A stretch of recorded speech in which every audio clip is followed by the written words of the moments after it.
শহীদ শরীফ ওসমান হাদির পর next target হচ্ছেন সালাউদ্দিন আম্মার এবং হাসনাত আব্দুল্লাহ। প্রথম টার্গেট যদি আমি হইতাম তাহলে শহীদ শরীফ ওসমান হাদি আমার জন্য কি করতো? আমরা ততটুকু কি করতে পারতেছি? কিচ্ছু করতে পারতেছি। ভারতের প্রধানমন্ত্রী নরেন্দ্র মোদীকে নিয়ে স্লোগান দিয়েছেন, তাকে ফাদার অফ টেররিস্ট হিসেবে আখ্যায়িত করেছেন। যেহেতু মাদার অফ টেররিস্ট হাসিনা, আবার এখানে বলা হচ্ছে যে বাংলাদেশ ভারতের পরম বন্ধু, তো মাদার যেহেতু একজন আছে, তার ফাদারকে। ভারত হচ্ছে বাংলাদেশ সীমান্তের ইসরায়েল। ভারত বিদ্বেষী মনোভাব আমি ছেড়ে দিব ভারত যদি স্বতঃস্ফূর্তভাবে শেখ হাসিনাকে বাংলাদেশে ফেরত পাঠায়।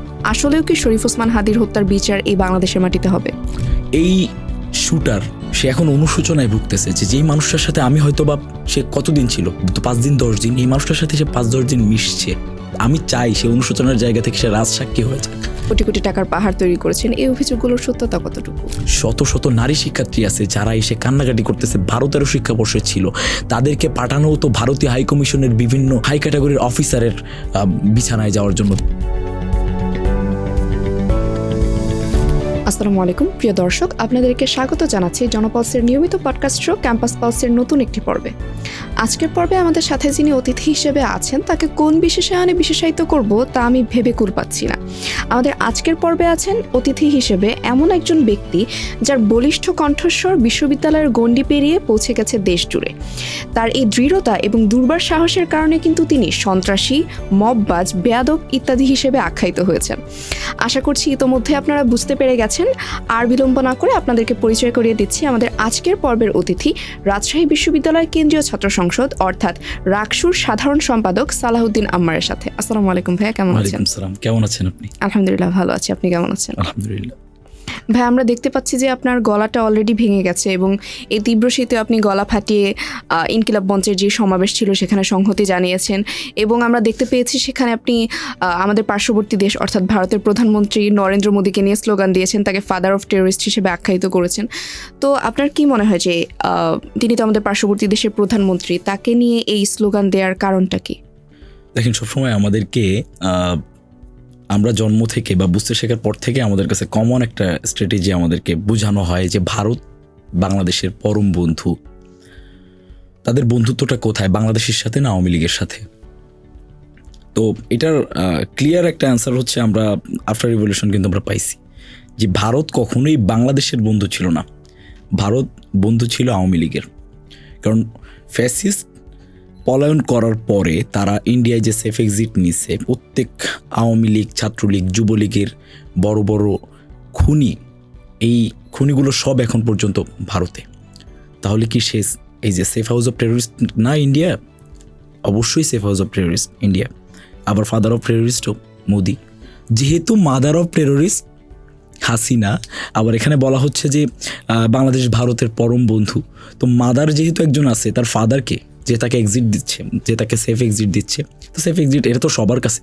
এটা জানে না কে যে হাসিনাকে তারা যে মানে ভারতে আশ্রয় দিচ্ছে, এটা জানে না কে? হাসিনার সহ উচ্চপদস্থ নেতারা এখন পর্যন্ত জুলাই বিপ্লবীদেরকে হত্যাযোগ্য করে তুলতেছে। সেই জায়গায় বসে তারা টেরোরিজম তারা চালাচ্ছে ওইখানে বসে ভারতের ইন্ধনে। তাহলে আমি তাকে ফাদার অফ টেররিস্ট বলবো না? অবশ্যই সে ফাদার অফ টেররিস্ট। এবং এটা বাংলাদেশের সকল আপামর জনগণ হয়তো বা এতদিনে বুঝতে পারছে। আমরা দেখেছি আপনি আরও স্লোগান দিচ্ছিলেন যে আয়রে মোদি দেখে যা, আইতাছে তোর বাপেরা, এই টাইপের স্লোগান দিয়েছিলেন, যে কারণে আনন্দবাজার পত্রিকা কিন্তু আপনাকে একটা ফিচার করেছে বা আপনাকে নিয়ে লেখালেখি করেছে। এটা নিয়ে আপনার কোনো মন্তব্য আছে কিনা?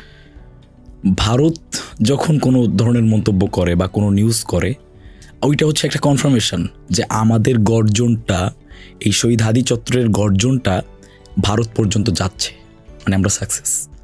সো তারা একটা ফিচার করতেছে, এটা আমাদের কাছে খুব কনসার্নের ব্যাপার না। আমরা একটা কনফার্মেশন পাচ্ছি যে হ্যাঁ, এটা মোদির কান পর্যন্ত যাচ্ছে। ওকে, আমরা আরো আপনাদের কাছে এটা আনন্দের ব্যাপার। অবশ্যই। আচ্ছা, আমরা দেখতে পেয়েছি যে শহীদ ওসমান হাদির মৃত্যুর পর অনেকেই বাংলাদেশের যারা আন্দোলনকারীরা আছেন বা বাংলাদেশের যে নেতৃবৃন্দ আছেন তাদের মধ্যে অনেকেই কেউ কেউ ভারতীয় হাই কমিশন ঘেরাও করার জন্য ডাক দিয়েছেন, আবার কেউ কেউ বলছেন যে 7 সিস্টার্সকে আলাদা করে দেবেন। তো আপনার কি মনে হয় এই ধরনের বক্তব্যগুলো বা এই ধরনের অগ্নিঝরা বক্তব্যগুলোকে আমাদের দেশের জন্য কোনো ঝুঁকির কারণ হতে পারে কিনা? দেশের জন্য ঝুঁকি না কোনটা? এখন বাংলাদেশে বহিঃশত্রু, বিশেষ করে ইন্ডিয়া যেভাবে গোয়েন্দা তৎপরতা, যেভাবে সন্ত্রাসী কার্যক্রম চালাচ্ছে, আমাদের বাংলাদেশের জন্য ঝুঁকি না কোনটা, যেটা ইন্ডিয়া করতেছে না? প্রত্যেকটা ঝুঁকির মূলে এখন পর্যন্ত তো ইন্ডিয়া তাদের প্রতিনিধিত্ব তারা বজায় রাখছে। এইটা আমাদের হাসনাত ভাই বা যারাই বলতেছে সবার আবেগের একটা বহিঃপ্রকাশ এটা।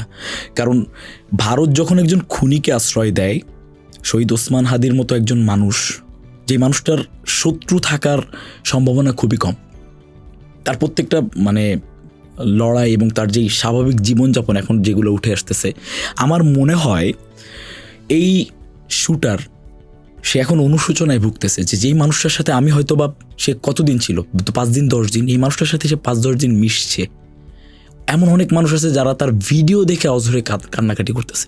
এই 14-15টা দিন এই মানুষটা মিশছে, ও এতক্ষণ হয়তো বা অনুশোচনায়, আমি চাই সে অনুশোচনার জায়গা থেকে সে রাজসাক্ষী হয়ে যাক। কারণ আমরা খুব ভালো করেই জানি সে একটা দাবার গুটি মাত্র, কিছুই না। সে তাকে নিয়ে হয়তো বা একটা ক্রসফায়ারের নাটক দেখানো হবে, কিন্তু সে কিছুই না। সে এইখানের একটা মাত্র ছোট্ট একটা মানে বস্তু যেটাকে ইউজ করা হয়েছে, এটার পিছনে বিশাল একটা ফাংশন আছে। তো সেই জায়গা থেকে আমরা মানে এটা আবেগের একটা বহিঃপ্রকাশ ছাড়া আর কিছুই না। তবে ঝুঁকির মধ্যে তো বাংলাদেশ আছেই। বাংলাদেশপন্থী রাজনীতি যারা করতেছে তারা যদি তাদের কথাটা কোন রিজনে, কোন পারপাসে বলতেছে, তারা 7 সিস্টার্স তো আমার তো এটা ঠেকা পড়ে নাই যে হুট করে আমার বাংলাদেশ আমরা শান্তিপূর্ণভাবে চলতে পারতেছি, ওকে আমি ভারতের দিকে, এটা আমাদের সময়ই নাই। কিন্তু যখন ভারত আমাদের ডিসিশন মেকিংয়ে কোনো ধরনের মানে নিজেদের এজেন্ডা বাস্তবায়নের চেষ্টা করে যাচ্ছে বিগত সময় ধরে, তখন তো আমাদের তাদের দিকে চোখ রাঙায় কথা বলাটা, এটা আমাদের বাংলাদেশ পন্থার রাজনীতি আমি মনে করি আর কি। আচ্ছা, আপনি একটু আগে বলেছেন যে ওসমান হাদির এই হত্যাকাণ্ডের পিছনে আরও বড় একটা চক্র রয়েছে যারা ফাংশন করছে, তো এই চক্রটা কারা হতে পারে? এই চক্রটা আসলে কাউকে ব্লেম দেয়া বা আঙুল তোলার মতো সিচুয়েশনে আমরা এখন পর্যন্ত নাই। সব থেকে ভালো হবে যে এই ফয়সাল বা এই যে টোটাল একটা মেকানিজম টোটাল আসতেছে, এখানে চরম মাত্রা একটা ধোঁয়াশা আছে। একদিক দিয়ে চাঁদাবাজি, দখলদারিত্ব বা সেই পুরাতন বন্দোবস্তের এগেইনস্টে একটা ওয়ান ম্যান আর্মি হচ্ছে শরীফ ওসমান হাদি। সেকেন্ড ব্যাপার হচ্ছে ভারতীয় আধিপত্যবাদ, আওয়ামী ফ্যাসিবাদের জমদূত হিসেবে পরিচিত শরীফ ওসমান হাদি। আওয়ামী ফ্যাসিবাদ চলে গেছে, ভারতীয় আধিপত্যবাদকে প্রতিষ্ঠা করে এখনো পর্যন্ত রাজনীতি করতে চাওয়ার মতো বাংলাদেশের রাজনৈতিক দল এখনো পর্যন্ত আছে। আবার দখলদারিত্ব, চাঁদাবাজি, ছিনতাই, খুন, রাহাজানির রাজনীতি করার মতো রাজনৈতিক দল এখনো পর্যন্ত আছে। কারা ওসমান হাদিকে শত্রু হিসাবে ভেবে নিছে? ওসমান হাদি অনেক আগে থেকেই শত্রু, ভারতীয় আধিপত্যবাদের শত্রু, আওয়ামী ফ্যাসিবাদের শত্রু। কিন্তু এই হত্যাকাণ্ডের সাথে আমরা কার দিকে আঙুল তুলব, এটা হচ্ছে এখন দেশের মানুষের কাছে একটা জাস্ট সময়ের অপেক্ষা যে আমরা কাকে। ওসমান হাদি কারোর শত্রু না, সে ওপেন ফিল্ডে সে আল্লামা সাঈদীকে নিয়ে সে কথা বলতেছে, জামাত ইসলামকে নিয়ে প্রশংসা করতেছে, ওপেন ফিল্ডে জিয়াউর রহমানকে নিয়ে প্রশংসা করতেছে, বেগম জিয়াকে নিয়ে প্রশংসা করতেছে। মানে তার রাজনৈতিক শত্রু নাই, তার শুধুমাত্র বিভিন্ন স্পেসিফিক জায়গায় শত্রু। বাংলাদেশ পন্থার রাজনীতিতে কিছু স্পেসিফিক শত্রু যারা বাংলাদেশ পন্থার রাজনীতিটা এস্টাবলিশ করতে চায় না। তো এখন পর্যন্ত আসলে ধোঁয়াশা। আপনার কি মনে হয় আওয়ামী লীগ ছাড়াও আরও অনেক চক্র এটার পেছনে জড়িত আছে? অন্য রাজনৈতিক দল বা আর্মি এইরকম কেউ যুক্ত থাকতে পারে? অবশ্যই, কারণ একটা মানুষকে হত্যাযোগ্য করে তোলার জন্য এখন যারা টক শোতে, এখন যারা মিডিয়াতে, পডকাস্টে যারা কথা বলতেছে, এরা কি সব আওয়ামী লীগ? কিন্তু শরীফ ওসমান হাদি যখন ছিল, শরীফ ওসমান হাদির প্রত্যেক বক্তব্যকে বা প্রত্যেকটা বিষয়কে নিয়ে তারা যেইভাবে কোণঠাসা করার চেষ্টা করত, তারপরে এখন যেটা করা হচ্ছে, এই ব্যাপারগুলো কি তাকে হত্যাযোগ্য করা বা তাকে নর্মালাইজ করার, তার হত্যাকে নর্মালাইজ করার একটা পর্যায়ে না? মিডিয়া সন্ত্রাস যেটা চলতেছে, যেটা এখন পর্যন্ত চলতেছে, তো এই ব্যাপারগুলো আসলে তো আমি যে শুধুমাত্র আওয়ামী ফ্যাসিবাদের এগেনস্টে আঙুল তুলব, আমি তো বাংলাদেশে এখন যারা আছে তাদের প্রতিও বিশ্বাস করতে পারতেছি না। ওই যে কারণ কমন কয়েকটা ক্রাইটেরিয়ায় কিন্তু এখন পর্যন্ত বাংলাদেশে যারা রাজনীতি করতেছে তারা পড়ে যাচ্ছে, যারা শরীফ ওসমান হাদিকে ডেঞ্জার জোন মনে করতো।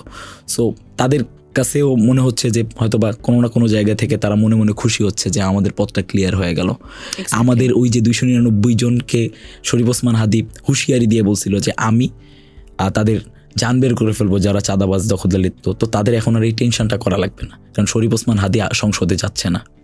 তারাও এর পেছনে যুক্ত থাকতে পারে বলে আপনি মনে করছেন। আচ্ছা, আপনি একটু আগে বলেছেন যে ভারত আসলে আওয়ামী লীগের বন্ধু ছিল। তো আওয়ামী লীগ যেহেতু এই দেশ থেকে নির্বাসিত হয়েছে, তার মানে ভারতীয় আধিপত্যবাদটা কিন্তু আমাদের উপরে থাকার কথা না। তারপরেও কেন বাংলাদেশে ভারতীয় আধিপত্যবাদ এখনো রয়ে গেছে? দেখেন, কমন একটা ব্যাপার হইতেছে, আমাদের শরীফ ওসমান হাদি ভাই সবসময় চাইতেন যে কালচারাল ফ্যাসিজমের এগেনস্টে গিয়ে কথা বলতে। ভারত এমনভাবে আসছে যে আমাদের সময় সেই ভাষা আন্দোলনের গল্প বলা হয়, বা আমাদের বিভিন্ন সময় বলা হয় যে আমাদেরকে পাকিস্তান যেটা চাইছে উর্দুকে রাষ্ট্রভাষা করতে চাও। এই যে উর্দুকে রাষ্ট্রভাষা হইতে দিব না বলে মানে ভারত আমাদের পরম বন্ধু মেনে আমরা কি আমাদেরকে গল্পে বলা হয় যে ভারত আমাদের পরম বন্ধু, ওকে, বাংলাদেশের স্বাধীনতা সার্বভৌমত্বের সাথে ভারত একটা অংশী। এরপরে যেটা হয়েছে কালচারালি মুভি, সিনেমা, তারপরে এইভাবে যেভাবে পুশ করছে তাদের কালচারটা, তারা এখন প্রত্যেকটা মানুষের শিরায় শিরায়, তারা রক্তে রক্তে মস্তিষ্কে তারা পৌঁছায় গেছে। একটা বাচ্চার যে কথা বলতে শিখে আম্মু ঠিক মতো বলতে পারে না, আব্বু ঠিক মতো বলতে পারে না, সে কিন্তু হিন্দিতে একটা কার্টুনে কি বলা হচ্ছে, একটা মুভিতে কি ডায়লগ দেওয়া হচ্ছে সে জানে। এভাবে কালচারটাকে তারা পুশ করছে। তারা পলিটিক্যালি তো তারা বিগত 17 বছর ধরে তারা এস্টাবলিশড। সেই 17 বছর ধরে প্রত্যেকটা জায়গায়, রুট এরিয়া থেকে একবারে সচিবালয় পর্যন্ত প্রত্যেকটা জায়গায় যেভাবে তারা আছে, তাদেরকে কি সরাইছে ইন্টারিম? না, ইন্টারিম জাস্ট কয়েকটা মানুষ আসছে, সেই একই সচিবদের নিয়ে মানে সচিবালয় চালানো হচ্ছে, সেই একই পুলিশদের দিয়ে। আমি পুলিশদেরকে কিভাবে বিশ্বাস করব যে এটা ভারতীয় গোয়েন্দা সংস্থা তাদেরকে এনরোল করে নাই? আমি এটা কিভাবে বিশ্বাস করব? এটা তো বিশ্বাস করার কোনো সুযোগ নাই। এই পুলিশদের শাস্তিটা কি দেয়া হলো? সাপোজ এই থানার পুলিশ সে হত্যাকাণ্ডের সাথে জড়িত, তাকে এই থানায় না দিয়ে তাকে অন্য থানায় ট্রান্সফার করা হচ্ছে। তার ফ্যাসিবাদ বা তার সেই হত্যাকাণ্ডের দায় হিসেবে তাকে অন্য জায়গায় ট্রান্সফার করা হচ্ছে। বাংলাদেশে কিছুই চেঞ্জ হয় নাই, জাস্ট মানে একটা গভর্নমেন্ট গেল, আরেকটা ইন্টারিম এসে সেই সেট আপের উপরে একটা আলাদা একটা লেয়ার তৈরি করার চেষ্টা করতেছে।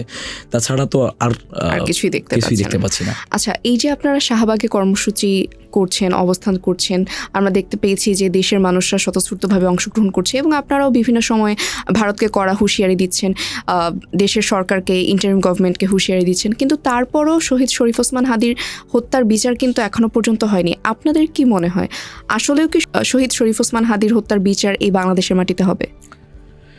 বাংলাদেশের মাটিতে আসলে আমি সবসময় একটা আশঙ্কা থাকি যে শহীদ শরীফ ওসমান হাদি কি নেক্সট জহির রায়হান হয়ে যাচ্ছে কিনা।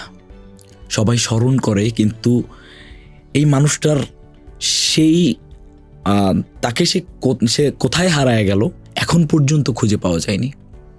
শরীফ ওসমান হাদির হত্যাকাণ্ডটাকে আমরা খুব নর্মালভাবে দেখলেও এটাকে যেভাবে মনে হয় যে ওই খুনি ফয়সাল এবং তার পরিবার, এটা জাস্ট মানে আমি ওই যে অনেক সময় হয় না যে প্রক্সিকাণ্ডে যখন ধরে, একটা বিশ্ববিদ্যালয় পর্যায়ে যেহেতু আমরা নেতৃত্ব দিই, প্রক্সিকাণ্ডে যখন ধরে একটা শিক্ষার্থীকে সাপোজ ধরলো যে তুমি প্রক্সি দিতে আসছো, তোমাকে কে পাঠাইছে, সে কিন্তু জানে না তাকে কে পাঠাইছে। তাকে একজন টাকা দিয়ে দিছে এবং তাকে সেভাবে গ্রুমিং করে, তাকে যে গ্রুমিং করাইছে সেও আবার জানে না এটার মূল হোতাকে। এত বড় একটা সিন্ডিকেট।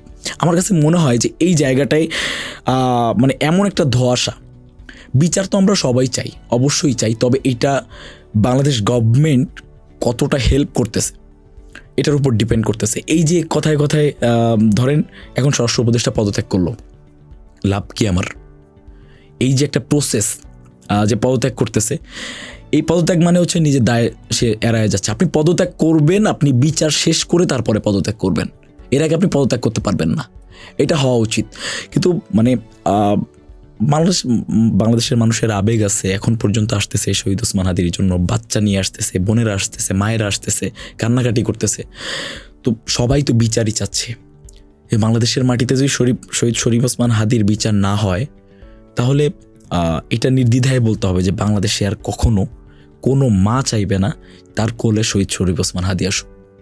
কোনো বাবা চাইবে না যে আরেকটা শহীদ শরীফ ওসমান হাদি আসুক, যার বিচারের জন্য তাকে কাঠগড়ায় দৌড়াইতে হবে, যার বিচারের জন্য তাকে সেই কোর্টে দৌড়াইতে হবে, 20 বছর 25 বছর পরে তার ছেলের নাম মুছে যাবে, আর কেউ চাইবে না কখনোই।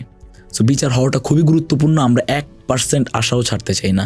যদি 5 জন থাকে, ওই 5 জনের একজন হয়ে থাকতে চাই, যতক্ষণ পর্যন্ত শহীদ শরীফ ওসমান হাদির বিচার না হবে। বর্তমানে আমরা দেখেছি যে সম্প্রতি অন্তর্বর্তীকালীন সরকারের একজন উপদেষ্টা সৈয়দা রিজওয়ানা হাসান তিনি মন্তব্য করেছেন যে ভারত সরকার শহীদ শরীফ ওসমান হাদির হত্যাকারীকে খুঁজে পেতে সহায়তা করবে। তো এই ধরনের মন্তব্যের আপনি কোনো প্রতিক্রিয়া দেখাতে চান কিনা? ভারত কখনো সহায়তা করবে? ভারত যদি সহায়তা করতো, সব থেকে বড় খুনি তো হাসিনা, তাকে কেন ফেরত পাঠাচ্ছে না? তাকে ফেরত পাঠাইতে বাধা কোথায়? সে বাংলাদেশের একজন ফাঁসির দণ্ডপ্রাপ্ত আসামি, তাকে কেন এখনো ফেরত পাঠাচ্ছে না? এইসব ভুগিযুগি আমাদের বুঝায় তো লাভ নাই যে ভারত আমাদেরকে হেল্প করবে। ভারত হেল্প করবে বাংলাদেশটাকে, মানে বাংলাদেশের রাজনীতি, বাংলাদেশের অর্থনীতি, বাংলাদেশের এই শরীফ ওসমান হাদি তৈরিতে যাতে একটা ভাঙন সৃষ্টি হয়, বিশাল একটা ফাটল সৃষ্টি হয়, বাংলাদেশের রাজনৈতিক যেই অনৈক্য, এইটার ভিতরেও অনেকাংশেই দায়ী। তো এখানে ভারত হেল্প করবে এটার আশা তো বিন্দু পরিমাণ রাখি না। আরও মানে এই আশঙ্কাটাই করতেছি যে শহীদ শরীফ ওসমান হাদির উত্তরসূরি যারা হইতে চাইতেছে, তাদের খুনিও ভারত থেকেই পাঠানো হবে, তাদেরকে হেল্প করা হবে। আমি জীবনে ভারত যে কখনো কাউকে হেল্প করবে, কোনো বাংলাদেশকে হেল্প করবে, ভারত হচ্ছে বাংলাদেশ সীমান্তের ইসরায়েল। তাদের পক্ষ থেকে বাংলাদেশ বিন্দু পরিমাণ হেল্প পাবে, তাদের পক্ষ থেকে আওয়ামী লীগ হেল্প পাবে, এবং তারা পাচ্ছেও। তাদের পত্রিকা, তাদের মিডিয়া, তাদের গভর্নমেন্ট যেই সফট ভাবে তারা কথা বলতেছে, তারা আওয়ামী লীগকে সাপোর্ট করতেছে। ওই যে একটাই কথা, তারা আওয়ামী লীগের বন্ধু, তারা বাংলাদেশের বন্ধু না, বাংলাদেশের জনগণের বন্ধু না। সো আমি বিন্দু পরিমাণ আশা রাখি না যে ভারত বাংলাদেশে সেই খুনিকে পাঠাবে। খুনিকে পাঠাইলে ওকে, আমি ভারত বিদ্বেষী মনোভাব আমি ছেড়ে দিব, ভারত যদি স্বতঃস্ফূর্তভাবে শেখ হাসিনাকে বাংলাদেশে ফেরত পাঠায়। আপনার কি মনে হয় শহীদ শরীফ ওসমান হাদির খুনি এখনো বাংলাদেশে আছেন, নাকি তিনি ভারতে পালিয়ে গেছেন? এখন আমি অনুমানের ভিত্তিতে আসলে কোনো কথাই বলতে চাই না। বাংলাদেশের কালকে দেখলাম যে মেট্রোপলিটন মানে আমাদের ডিএমপি একটা অ্যানাউন্সমেন্ট দিল যে ওনাকে এই খুনিদেরকে গ্রেপ্তার করা হয়েছে, খুনিদের সহযোগীদের গ্রেপ্তার করা হয়েছে। আবার ভারতের ওই পাশ থেকে তারা আবার বলল যে এই তথ্যটা সম্পূর্ণ বিভ্রান্তিকর। তো এই টোটাল ব্যাপারটা আসলে ভারতে আছে না বাংলাদেশে আছে, তার থেকে গুরুত্বপূর্ণ ব্যাপার হইতেছে যে তাদের পিছনে বা তাদেরকে যারা মেকানিজম করাইছে, এরা বড় বড় জায়গার মানুষ। তা না হলে ঢাকার মতো একটা জায়গায়, এটা মফস্বল কোনো এরিয়া না, বা আমার রাজশাহী বা আমার গ্রামের বাড়ি না যেখানে সিসি ক্যামেরা অ্যাভেলেবল নাই, সে ওই মেইন রোড থেকে হাইওয়ে থেকে সে গুলি করে কোথায় যাচ্ছে, তার লাস্ট লোকেশন কোথায়, কোন বাইক থেকে গিয়ে কোন গাড়িতে উঠছে, কোন গাড়ি থেকে তারপরে কোন জায়গায়, এটা বের করাটা কঠিন ছিল না। পুলিশের এই আজকে 16তম দিন, এই 16তম দিনে যাওয়ার প্রয়োজন আমার মনে হয় না যে মনে হইতো, যদি তাদের সদিচ্ছা থাকতো। এখন পর্যন্ত বলতেছে কোথায় আছে জানলে তো ধরেই ফেলতাম, নির্লজ্জের মতো একটা কথা বলতেছে একজন উপদেষ্টা। তো আপনি বলতেছেন ভারতে আছে, ভারত বলতেছে বাংলাদেশে আছে, তাহলে আলটিমেট কোন জায়গায় আছে? একটা খুনিকে ধরতে পারতেছেন না আপনি। ঢাকা 8 আসনের একজন সম্ভাব্য এমপি, তার খুনিকে আপনি ধরতে পারতেছেন, আপনি সাধারণ বাংলাদেশের সাধারণ নাগরিককে কিভাবে নিরাপত্তা দিবেন? এক্স্যাক্টলি। আমরা দেখতে পেয়েছি যে ডিএমপি কমিশনার কিছুদিন আগে মন্তব্য করেছিলেন যে শহীদ শরীফ ওসমান হাদির হত্যাকাণ্ডের সাথে যারা জড়িত আছে তাদের সবার নাম ফাঁস করে দেব, এই টাইপের একটা মন্তব্য তিনি করেছিলেন। তো আপনার কি মনে হয় যে তিনি যদি জানেন যে কারা শহীদ শরীফ ওসমান হাদির হত্যাকাণ্ডের সাথে জড়িত আছে, তাদের নাম এখনো ফাঁস করা হচ্ছে না কেন? এটা ওনারাই ভালো বলতে পারবে। আমি আসলে এটা এমন একটা লড়াই যে ভারতকে তো আগে থেকেই বিশ্বাস করতে পারি না, বুঝ শক্তি হওয়ার পর থেকে। আর এই যে টোটাল মিডিয়া, তারপরে প্রশাসন, এটাকে বারবার বলছি জুলাইয়ের পরে সব রিফর্ম করা খুবই গুরুত্বপূর্ণ। মিডিয়া একটা ন্যারেটিভ তৈরি করতেছে, ওই ন্যারেটিভ অনুযায়ী আপনার প্রশাসন ব্যবস্থা গ্রহণ করতেছে। সাপোজ আমি আপনাকে ছোট্ট একটা এক্সাম্পল দিই, ফয়সালকে ধরা বাদ দিয়ে আমার ধরে নিলাম যে তারা যেটা করছে অন্যায় হয়েছে, প্রথম আলো, ডেইলি স্টারের এখানে ভাঙচুর হয়েছে। দেখেন, প্রথম আলোর প্রতিবেদনের মেইন ভিকটিম আমি, প্রথম আলোর এক প্রতিবেদনের কারণে আমি 8 বছর বাড়ি ছাড়া। সো এইটার প্রতি মানুষের ক্ষোভের বহিঃপ্রকাশ এটা একদিনের না, তারা দিনের পর দিন তারা হত্যাযোগ্য করে তুলছে মানুষকে, তারা আল্লামা সাঈদীকে তারা হত্যাযোগ্য করে তুলছে, তারা জঙ্গি নাটক সাজায় অহরহ শিক্ষার্থীকে, আমার মতো শিক্ষার্থীকে বাড়ি ছাড়া করছে। তো এই জায়গায় আপনার আবেগটা, এই জায়গায় আপনি ব্যাপক হারে দেখাচ্ছেন যে যারা, আমি কাউকেই ছোট করতেছি না, আপনি আজকে দেখেন যে বামপন্থীরা যখন 20-25 জন একটা বিড়ি মিছিল নিয়ে আসে, তখন তাদেরকে কোন অ্যাঙ্গেল থেকে তাদেরকে মিডিয়া কাভারেজ দেওয়া হয়, আর এখানে শহীদ ওসমান হাদি চত্বরে হাজার হাজার মানুষ যখন আসে তখন কোন শিরোনাম দেওয়া হয়, কোন অ্যাঙ্গেল থেকে তাদেরকে প্রকাশ করানো হয়। তো এই টোটাল ব্যাপারটা আমি আসলে প্রশাসনকেও বিশ্বাস করতে পারি না যে প্রশাসন কোন অ্যাঙ্গেল থেকে কথা বলতেছে। আপনি যদি সন্ত্রাসীদের নাম দেন, তো সন্ত্রাসীদের নাম এখনও পর্যন্ত কেন প্রকাশ করতেছেন না? এটা তো আমারও প্রশ্ন, আপনি কেন প্রকাশ করতেছেন না? তো মিডিয়া একটা সুরে কথা বলতেছে যে দেখেন অহরহ মানুষকে টার্গেট করে তারা অ্যারেস্ট করতেছে। কি প্রথম আলোর অফিস ভাঙা হয়েছে, ডেইলি স্টারের অফিস ভাঙা হয়েছে, আরে আমার দেশের সম্পাদককে যখন রক্তাক্ত করা হয়েছিল সেই আসামিরা এখন কোথায়? তাদেরকে কেন এখনও গ্রেপ্তার করা হয় নাই? ওই সময় কি একটা স্বাধীন একটা পত্রিকার একটা সম্পাদকের সেই হামলার, তার উপরে যে হামলার, এটার বিচার হওয়াটা আগে গুরুত্বপূর্ণ ছিল না? তখন থেকে যদি করে আসতো তখন তো এই ব্যাপারগুলার করার সাহস পাইতো না।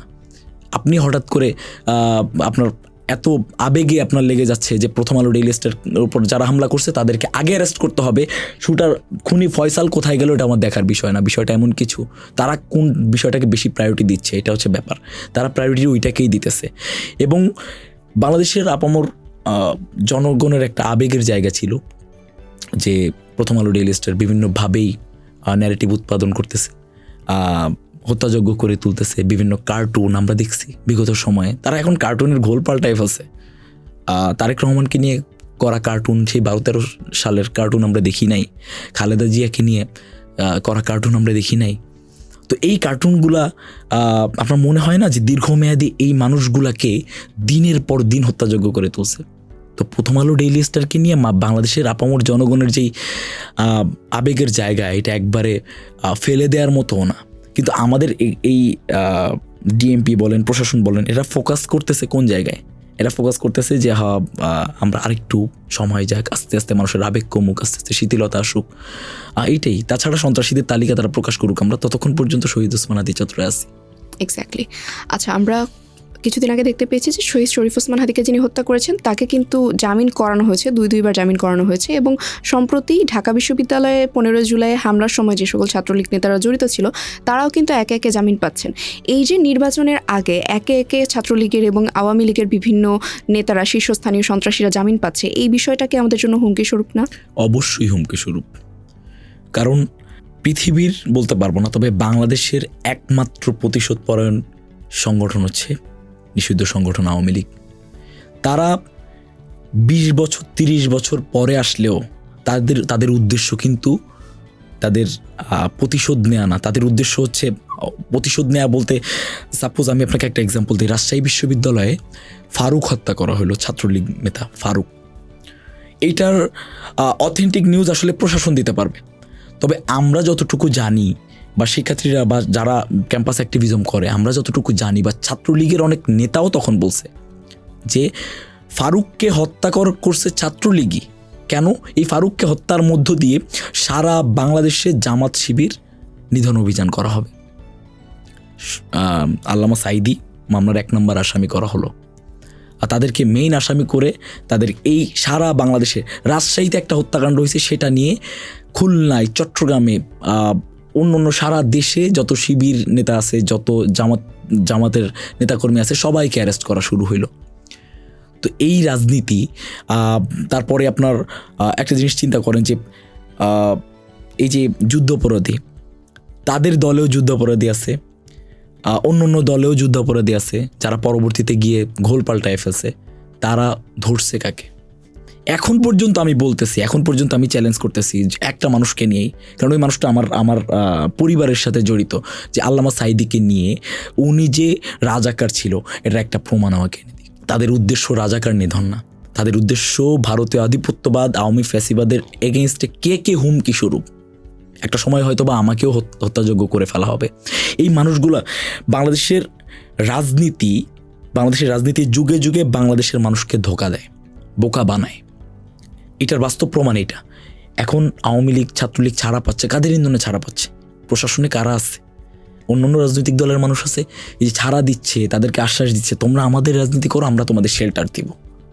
এই যে রাজনীতি করো, শেল্টার দিব, এর মার প্যাচে বিপদে পড়তেছে কারা? আমাদের মতো মানুষ, যারা আগামী রাজনীতির জন্য হুমকি স্বরূপ।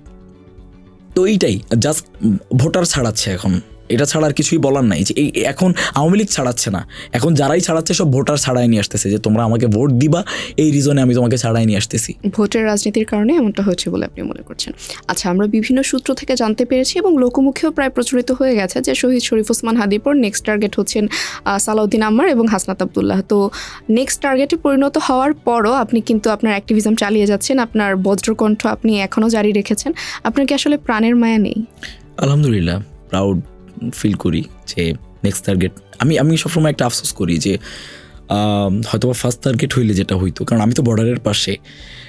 আমাকে সবসময় যারা পরিচিত আছে, যারা গোয়েন্দা সংস্থার আছে, আমাদের পরিচিত ভাই, তখন বলে যে ভাই বর্ডারের পাশে কোনো এমপি ক্যান্ডিডেটও রিস্কে নেয়, আপনিই তো একমাত্র বর্ডারের পাশে সব থেকে বেশি তো আমি সবসময় একটা আফসোস করি যে প্রথম ইয়াটা যদি আমি হইতাম, প্রথম টার্গেট যদি আমি হইতাম, তাহলে শহীদ শরীফ ওসমান হাদি আমার জন্য কি করতো?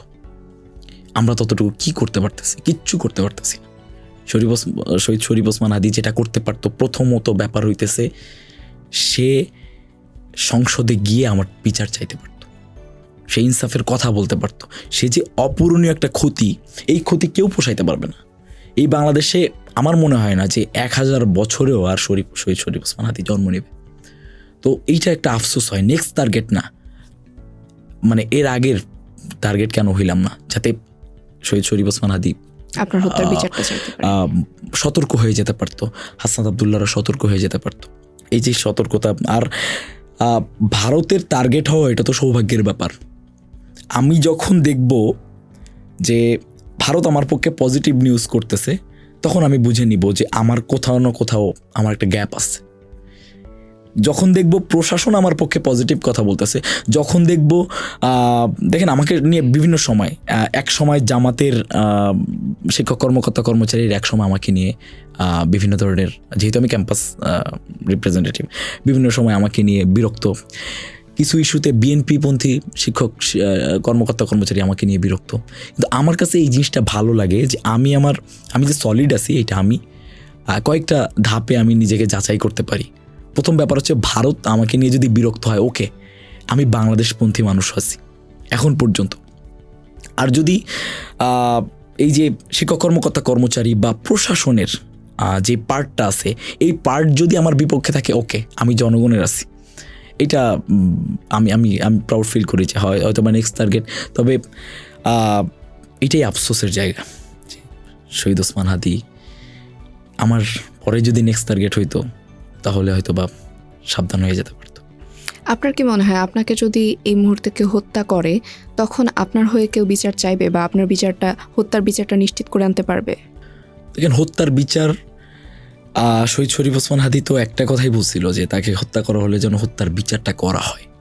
এটা শুধুমাত্র তার কথা মতো বিষয়টা এমন না যে হাদি ভাই হত্যা হবে, তার শুধুমাত্র তার বিচারটা করা।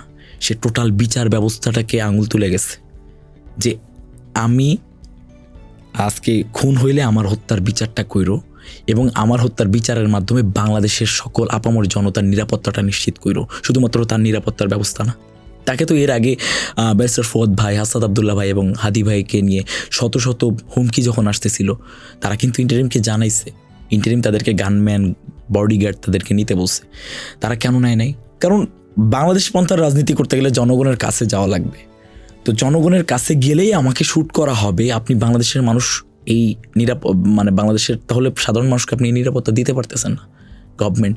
সেই বিষয়টাই হাদি ভাই বারবার তাগিদ দিয়ে গেছে আর কি।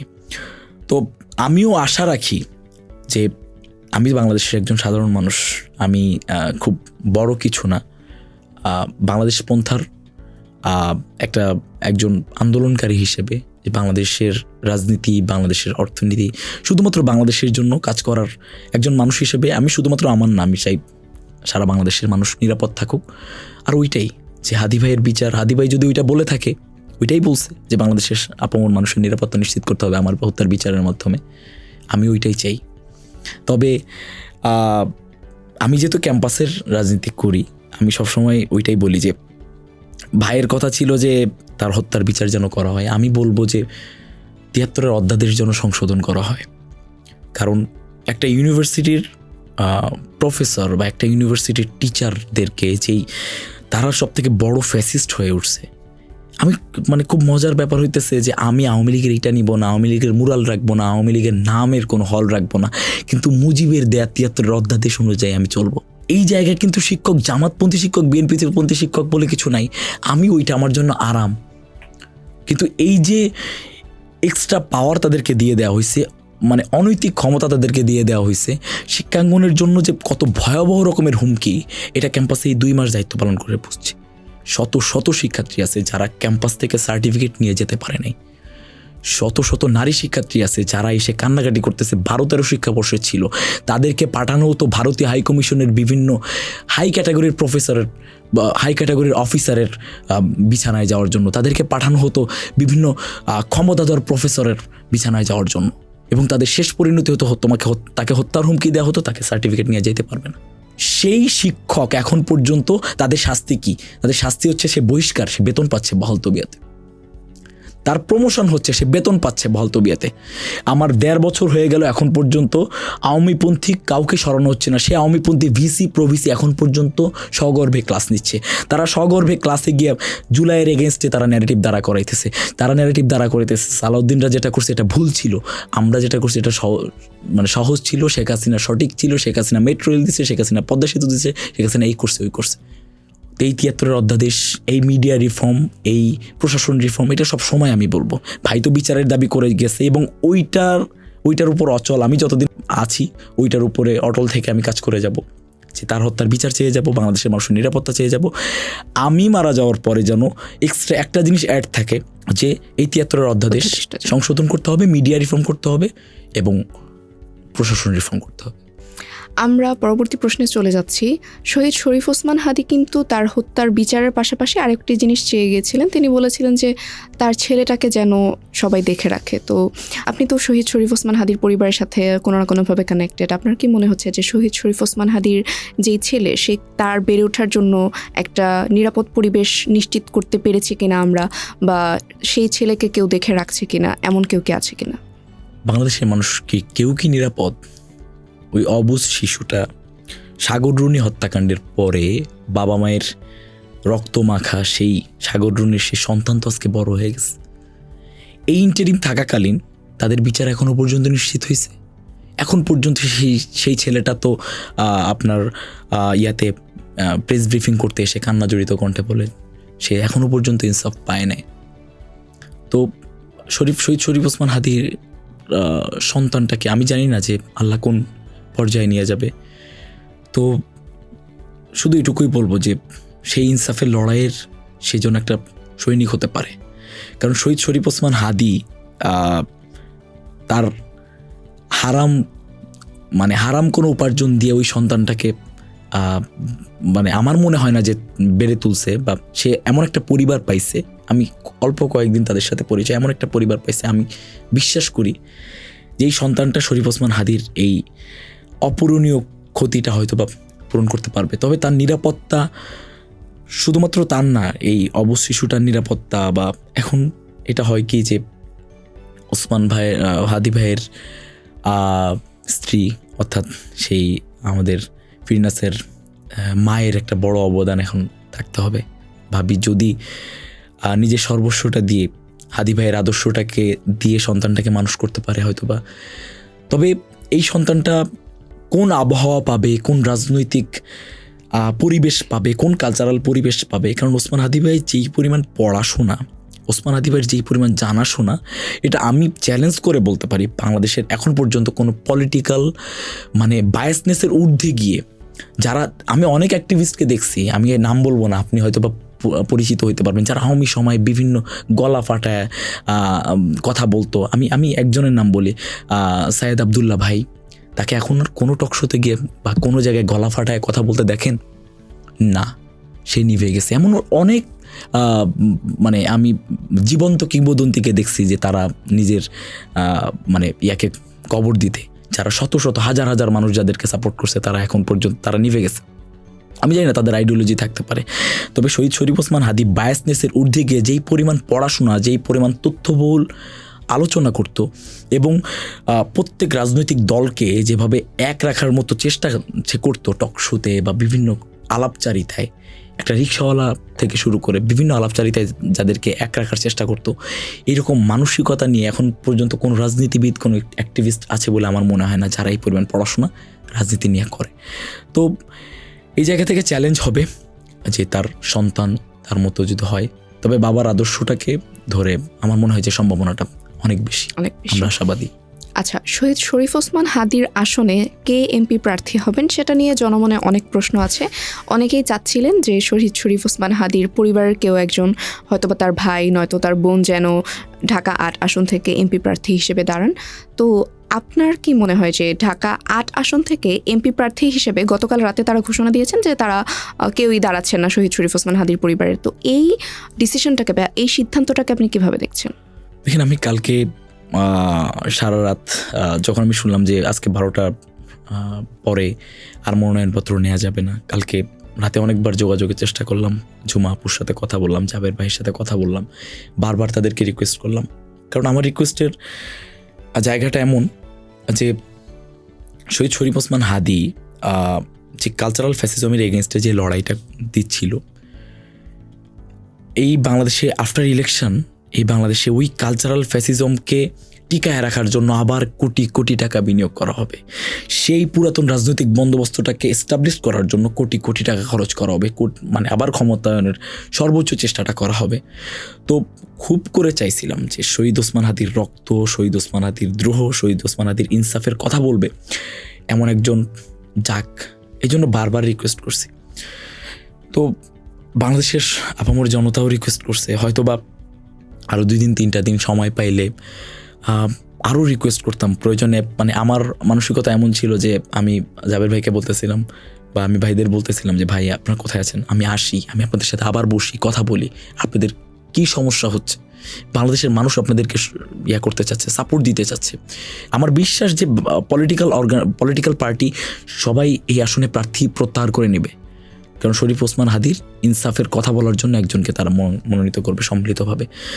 তো তাদের কনসার্নটাও আসলে ফেলে দেওয়ার মতো না, কারণ আমি তাদের কনসার্নের ব্যাপারটা হচ্ছে যে লাশকে ক্যাশ করা, এটাকে ফেলে দেওয়ার মতো না। আমি জুলাইয়ের পরে অহরহ এমন মানুষকে দেখছি, মাকে দেখছি তার সন্তানকে ক্যাশ করে, যে আমি শহীদের মা, আমি বলতেছি তুমি আমার পরিবারের 4 জনকে 4টা চাকরি দিবা। শহীদের ভাই তার লাশকে ক্যাশ করছে, এটা তো সারা বাংলাদেশের মানুষ জানে। বাবাকে ক্যাশ করতে দেখছি, স্ত্রীকে দেখছি তার স্বামীর লাশকে ক্যাশ করতে। তো সেই জায়গায় তাদের কনসার্ন হচ্ছে যে তারা কেউই চাচ্ছে না যে শহীদ ওসমান হাদীকে সেই ইনসাফের লড়াইয়ের একজন সৈনিকের বাহিরে, তারা চাচ্ছে না যে কেউ একটা অনিয়ম, একটা অনৈতিক একটা কাজ করুক যেটার ইফেক্ট শহীদ ওসমান হাদীর উপরে পড়ুক, এটা কেউই চাচ্ছে না। আপনার কি মনে হয় যে এই আসনে শহীদ শরীফ ওসমান হাদীর যোগ্য উত্তরসূরি কে হতে পারবেন? আসলে যোগ্য উত্তরসূরি ওই যে বললাম যে ভাইয়ের যে পরিমাণ পড়াশোনা, বা ভাই, আমরা তো সব অ্যাগ্রেসিভ। আমরা অ্যাগ্রেসিভ কেন? যে ভাইও ভারত বিরোধিতা করছে, এটা অকপটে স্বীকার করি আমরা। ভাইও ভারত বিরোধিতা করছে, ভাইও বাংলাদেশের পুরাতন রাজনৈতিক বন্দোবস্তের বিরোধিতা করছে, কিন্তু খুবই তথ্যবহুল আলোচনায় বা খুবই শান্তিপূর্ণভাবে। কিন্তু আমরা যেটা করছি, বা ভাইয়ের আশেপাশে আমরা যারা থাকার সৌভাগ্য হয়েছে বা যারা থাকছে ইনকিলাব মঞ্চের বাজার, এখানে হয়তোবা জাবের ভাই হইতে পারতো, তবে জাবের ভাইয়ের এই সিদ্ধান্তটাকেও আমি সাধুবাদ জানাই যে উনি দীর্ঘ 22 বছরের বন্ধু শহীদ হাদী ভাইয়ের। আমি জানি না, আমিও খুব করে চাইবো যে আমার সাথে থাকা মানুষগুলো আমার আদর্শটাকে এমনভাবেই ধারণ করুক যে আমি ক্ষমতার ঊর্ধ্বে গিয়ে আমি এই ক্ষমতা পেয়েও আমি জানি যে এই আসনটা আমি পাবো নিশ্চিত, আমি ক্ষমতার খুব কাছাকাছি, কিন্তু আমি করব না, কারণ আমার বন্ধুর সেই লড়াইটা যেন স্থমিত না হয়ে যায়। এই জন্য এখন পর্যন্ত যোগ্য আমি বলবো যে ফ্যামিলি, ইনকিলাব মঞ্চ যদি কাউকে সাপোর্ট করে আমি তাকেই সাপোর্ট করব। এটা আপাতত আমার সিদ্ধান্ত যে আমি তাকেই সাপোর্ট করব। এটাকে যেই দখলদারিত্ব, যেই চাঁদাবাজির যে একটা আখড়া, এই জায়গা থেকে বের করে আনতে যেই লড়ার প্রয়োজন, যার পিছনে বলবে তার পরিবার এবং ইনকিলাব মঞ্চ। এই শাহবাগে 3 দিন বা 4 দিন আন্দোলন চলতেছে, আমি একটা বারের জন্য আমি কিন্তু তাদের নেতৃত্ব ছাড়ি নাই, কারণ আমি চাই ইনকিলাব মঞ্চের যারা নেতৃত্ব দিচ্ছে তাদের নেতৃত্ব মেনেই আমি আমার মতো করে একজন আন্দোলন কর্মী হিসেবে আমি কাজ করে যাচ্ছি। আচ্ছা, আমরা সম্প্রতি দেখেছি যে এনসিপি জামায়াতের যে জোট হয়েছে সেই জোট থেকে নাসিরউদ্দিন পাটোয়ারি এই ঢাকা 8 আসনে সংসদ সদস্য পদে প্রতিদ্বন্দ্বিতা করার একটি ঘোষণা দিয়েছেন। আপনি কি তাকে শহীদ শরীফ ওসমান হাদির যোগ্য উত্তরসূরি হিসেবে মনে করছেন এই আসনে? দেখেন, শহীদ শরীফ ওসমান হাদির বেসিক যেই এথিক্স ছিল, আইডিওলজি ছিল, এগুলো নিয়ে কাজ যদি করতে পারে, নাসিরউদ্দিন পাটোয়ারি ভাইয়ের সাথে আমার তো পরিচয়, মাঠ পর্যায়ের পরিচয় হচ্ছে হাদি ভাইয়ের সাথে মাঠ পর্যায়ের পরিচয় বা তার ইনসাফের লড়াই, ওই জায়গা থেকেই পরিচয়। আর নাসিরউদ্দিন পাটোয়ারি ভাইয়ের প্রতি যেই অনুরোধটা থাকবে যে আমি কখনোই উত্তরসূরি হিসেবে আসলে কোনো পলিটিক্যাল পার্টিকে তো আমি কখনোই বলবো না, তবে আমি চাই যে রাজনৈতিক সংগঠনগুলো মনোনয়ন নেওয়ার আগে বা মনোনয়ন নেওয়ার পরে তারা যেন শহীদ শরীফ ওসমান হাদি ভাইয়ের পরিবারের কথা বা শহীদ শরীফ ওসমান হাদি ভাইয়ের প্রত্যেক বক্তব্য, প্রত্যেকটা কথা, প্রত্যেকটা টক শো তারা আলোচনা করে যেন তারা ইশতেহার তৈরি করে। ওইটা জনগণের ইশতেহার।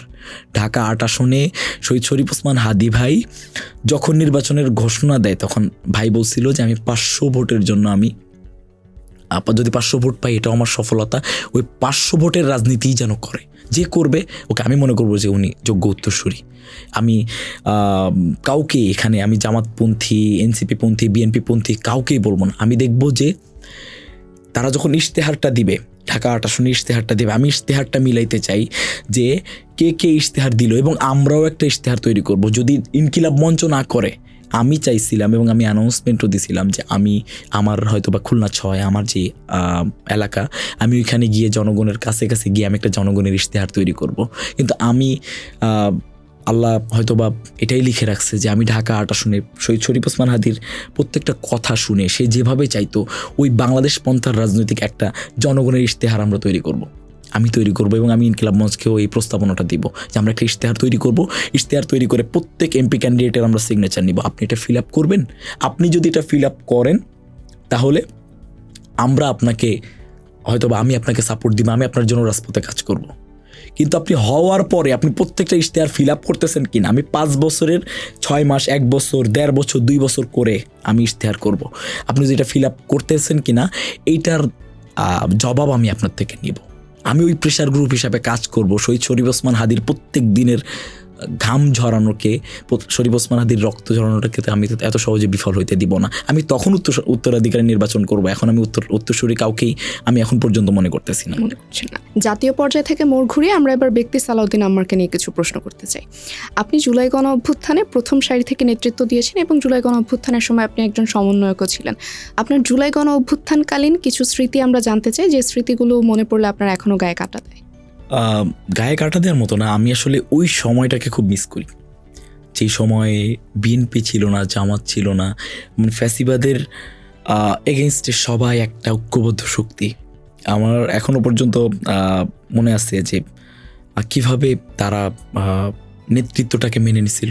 কারণ আমি ওই যে হাদি ভাইয়ের মতো বরিশাল থেকে আসলাম, দেখলাম, জয় করলাম, সারা দেশকে কাদায় চলে গেলাম।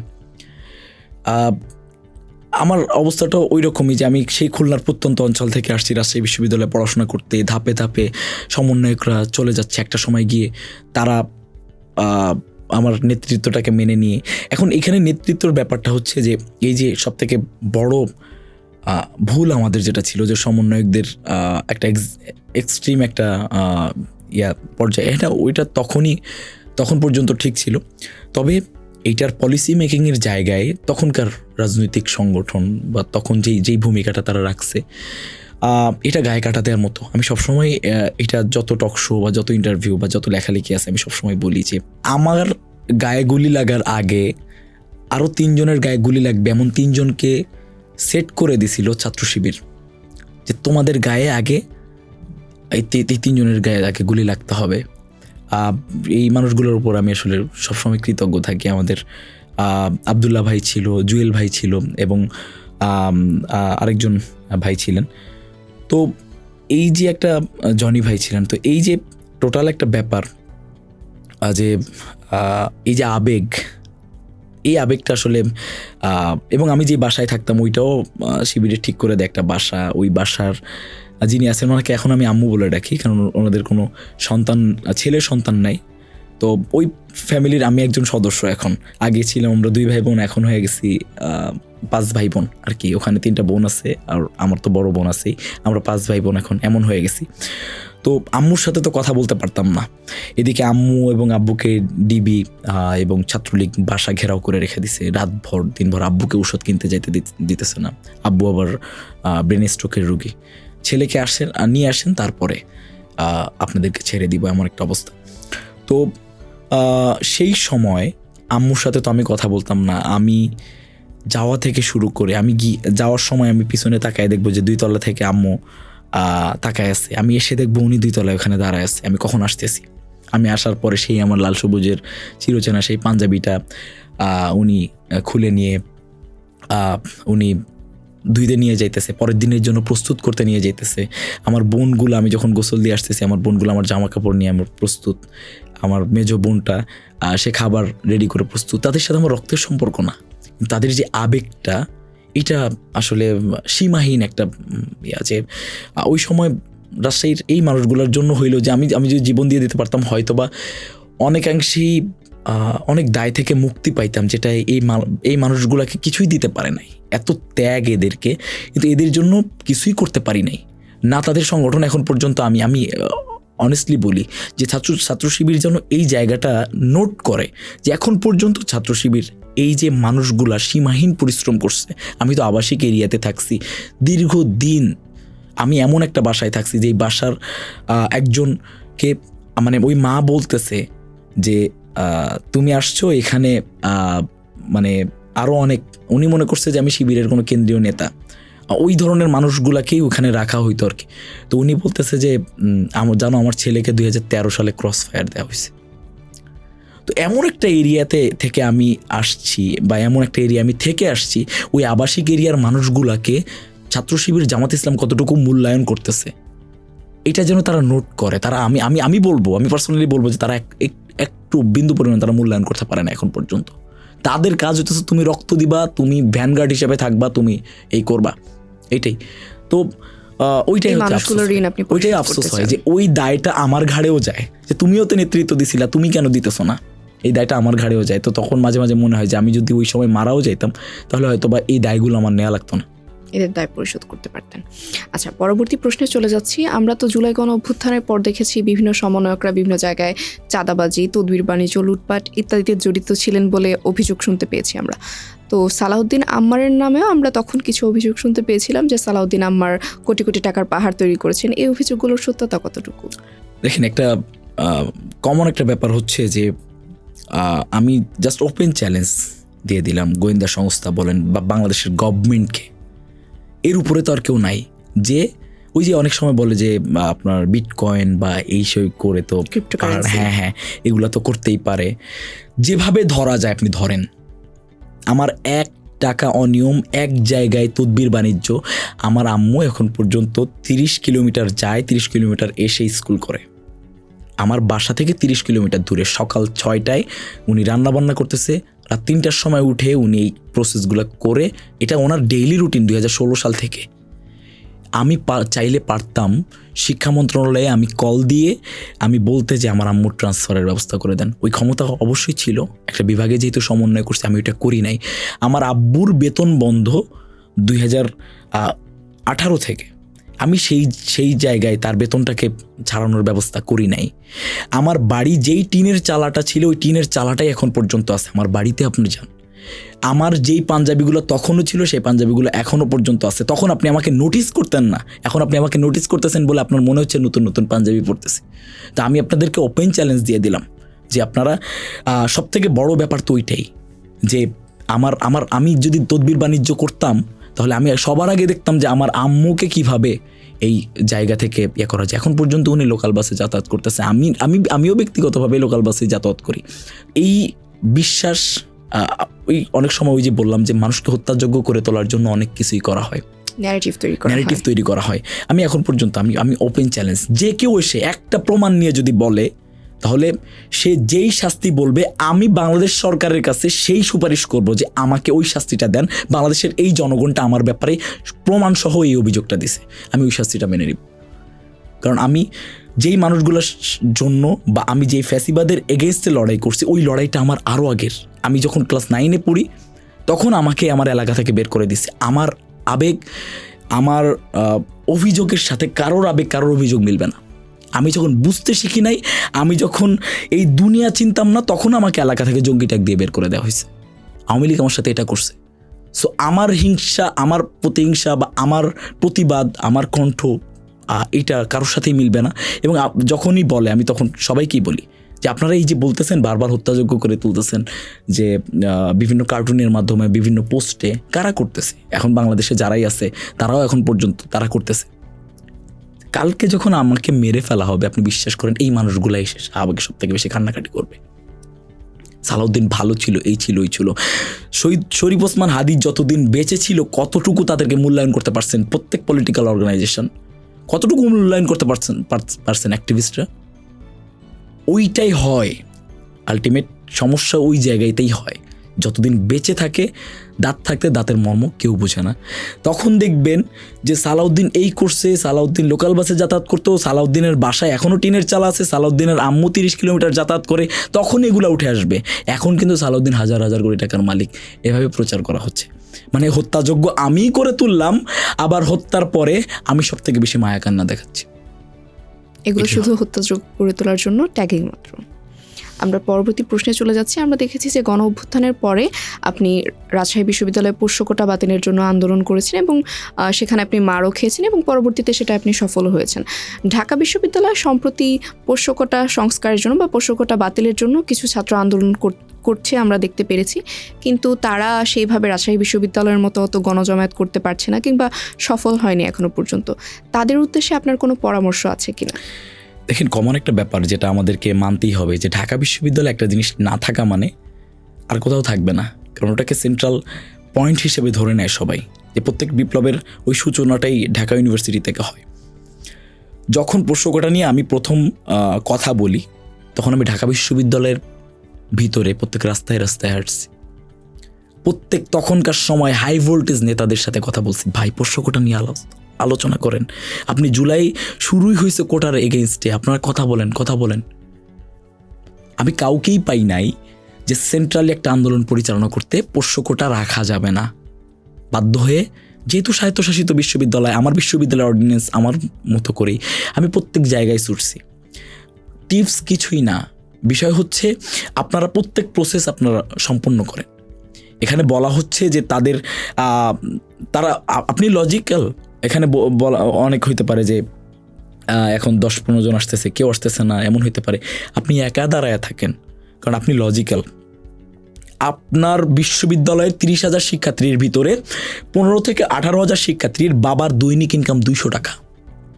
তাদের থেকে পিছিয়ে পড়া জনগোষ্ঠী রাজশাহী বিশ্ববিদ্যালয়, ঢাকা বিশ্ববিদ্যালয় সহ অন্যান্য বিশ্ববিদ্যালয়ের শিক্ষক কর্মকর্তা কর্মচারী না। সো ওই জায়গা থেকে পিছিয়ে পড়া জনগোষ্ঠী বলার এই যে পোষ্যকোটা দিব, আপনি অন্য ফ্যাসিলিটিস দেন, কিন্তু মেধার সাথে নো কম্প্রোমাইজ, মেধার সাথে বিন্দু পরিমাণ কম্প্রোমাইজ করার কোনো সুযোগ নাই। এইটা হোক, এবং আমি যেটা শুরু করবো ওটা আমি শেষ নামাবো, এটা যেন আমাদের বিষয়বস্তু হয়। এবং এখন পর্যন্ত আমি আশাবাদী, আমি সর্বোচ্চ সাপোর্ট দিয়ে যাব। আমি রাজশাহী বিশ্ববিদ্যালয়ের শিক্ষার্থী হিসেবে না, পোষ্যকোটা আন্দোলনের সেই সফলকারী একজন আন্দোলন কর্মী হিসেবে হোক, রাষ্ট্র সাধারণ সম্পাদক হিসেবে হোক, আমি সর্বোচ্চ সাপোর্ট দিয়ে যাব আপনার পক্ষ থেকে যে তারা যেন পোষ্যকোটা বাতিল করতে পারে। আমরা শুনতে পেয়েছি এবং দেখতে পেয়েছি যে রাজশাহী বিশ্ববিদ্যালয় কেন্দ্রীয় ছাত্র সংসদের নির্বাচনের সময় আপনার মা আপনাকে জমি বন্ধক রেখে এবং ঋণ করে টাকা দিয়েছিলেন নির্বাচনের জন্য। তো এই বিষয়ে আপনার মতামত জানতে চাচ্ছি, আপনার কি মনে হয় যে আপনি আপনার মায়ের ঋণটা পরিশোধ করতে পেরেছেন বা মায়ের ঋণ পরিশোধ করতে সমর্থ হয়েছেন? আমরা দেখেছি আপনি তো জিতে এসেছেন, কিন্তু মায়ের ঋণটা কি পরিশোধ হয়েছে কিনা? দেখেন, বিষয় হয় যে আম্মু খুব সাধারণ একটা মানুষ, খুব সহজ সরল একটা মানুষ, কিন্তু খুবই পলিটিক্যালি কনসার্ন, কারণ তার ছেলে বিপদে আছে। উনি কিন্তু এখন পর্যন্ত কোনো রাজনৈতিক দলে সংশ্লিষ্ট না। উনি যতটুকু রাজনীতি শিখছে জুলাইয়ের পরে, কারণ তার ছেলেকে তাকে বাঁচাইতে হবে। এটা খুব কমন ব্যাপার, এটাকে এত হাইলাইট করার কিছু নাই। উনি হয়তোবা একটা আবেগের জায়গা থেকে উনি একটা ইন্টারভিউতে বলছে যে হ্যাঁ আমি তো জমি বন্ধক রেখে এটা করছি, কারণ ইলেকশন করতে টাকা লাগবে, এটা নর্মাল ব্যাপার। আমি ইলেকশনে দাঁড়ায় বললাম ভাই আমার কাছে টাকা নাই, ক্যাম্পাস ইলেকশনের কথা বলতেছি, ভাই আমার কাছে টাকা নাই, তোমরা আমাকে ভোট দিও, এটা তো হবে না, আমাকে লিফলেট ছাপাইতে হবে, আমার বেসিক কিছু খরচ আছে, আমার সাথে আমি রাকসুর দ্বিতীয় সর্বোচ্চ পদে আমি লড়াই করতেছি, আমার সাথে 200-250 মানুষ আমাকে সাপোর্ট করতেছে, অ্যাপলিটিক্যাল মানুষ, তাদের পিছনে আমার খরচ আছে। তো এই জায়গা থেকে আমি আমার পরিবারের কাছে চাইলাম, আমার পরিবারের কোনো সেভিংস নাই বলে আমাদের আমাদের যেই একটা পরিসংখ্যান আছে যে উচ্চবিত্তরা দেখে নিম্ন মধ্যবিত্তদের, মাঝখানে যেই মধ্যবিত্ত থাকে তারা না কাউকে বলতে পারে, না কিছু সহ্য করতে পারে। তো এই টোটাল ব্যাপারটাই, ওটা খুব কমন ব্যাপার যে উনি বন্ধক রাখছে, উনি রেখে টাকা দিছে, ওইটা প্রত্যেক মা তার সন্তানের জন্য করে। এটাকে কিন্তু আমরা অন্য কোনো ছাত্র সংসদ নির্বাচনে কারোর কাছ থেকে বা কোনো নেতার কাছ থেকে শুনিনি যে তাদের জমি বন্ধক রাখতে হয়েছে। প্রত্যেকেই কিন্তু কোনো না কোনো সোর্স থেকে বা তাদের কোনো স্পন্সর ছিল যারা টাকা দিয়েছে। আপনার ক্ষেত্রেই এই ব্যাপারটা অনন্য বা ইউনিক ছিল যে জমি বন্ধক রেখে নির্বাচন করতে হয়েছে।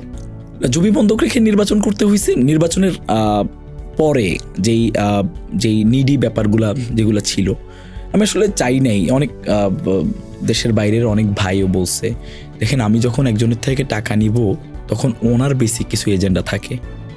উনি যদি সাপোজ আমাকে একজন 10,000 টাকা দিল বা 20,000 টাকা দেওয়ার পরে বলল তোমার নির্বাচনের সময় কিন্তু আমি তোমাকে 20,000 টাকা দিছিলাম, তুমি একটু চাকরির ব্যবস্থা করো না, তার থেকে আমি হেল্প নিছি, তখন বলবে তুমি আমার নুন খাইছো, তোমাকে আমার গুণ গাইতে হবে।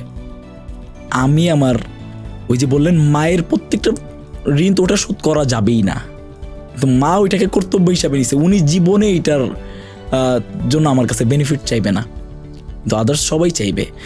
যারা টাকা দিছে আমি ধরে নিলাম যে যেই রাজনৈতিক ইয়াদেরকে যারা টাকা দিছে, দেখেন তারা তাদের এজেন্ডা বাস্তবায়ন করতেছে কিনা। আমি তো স্বাধীন পাখি হয়ে উঠতে পারতেছি, আমি ওইটাই চাইছি যে আমি স্বাধীন পাখি হয়ে উঠতে চাই।